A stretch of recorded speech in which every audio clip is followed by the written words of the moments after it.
que Yosef c'était celui qui était au-dessus du mauvais œil, Ben Porat Yosef, Ben Porat Aleaïn, et que c'est lui qui a amené la bénédiction de Pérou en Égypte, que Paro ne savait pas comment arrêter la démultiplication du Ham Israël.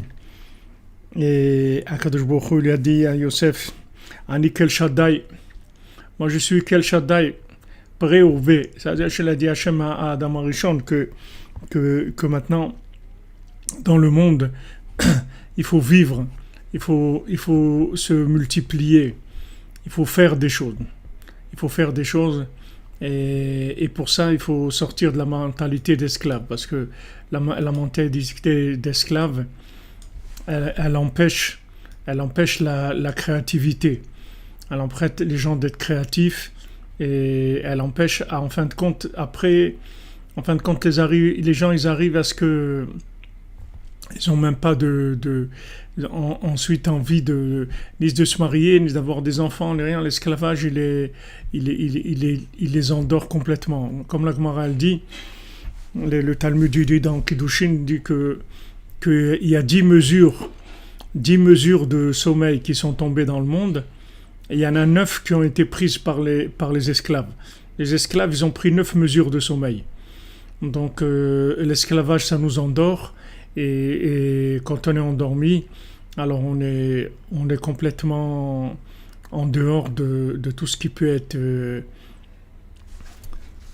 créativité, envie de donner, envie de faire des choses, envie de découvrir. Ça enlève tout le côté aventurier, tout, ça enlève tout, l'esclavage.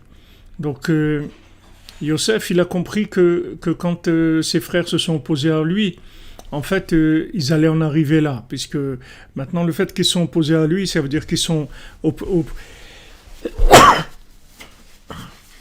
pardon, excusez-moi.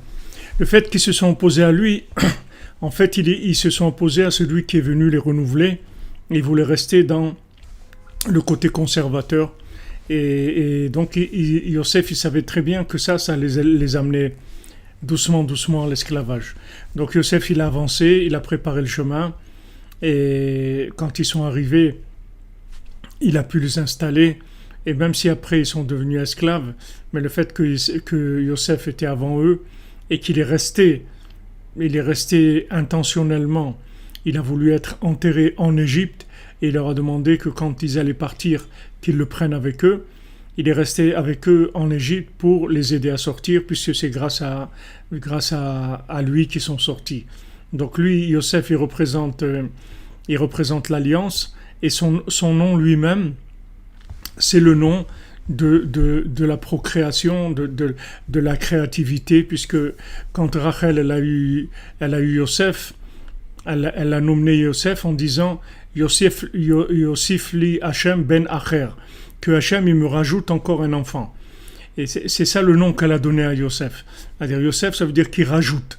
C'est-à-dire que le principe de Yosef, c'est le principe de l'alliance qui va permettre la démultiplication, qui va permettre la vie, la créativité, tous ces éléments-là.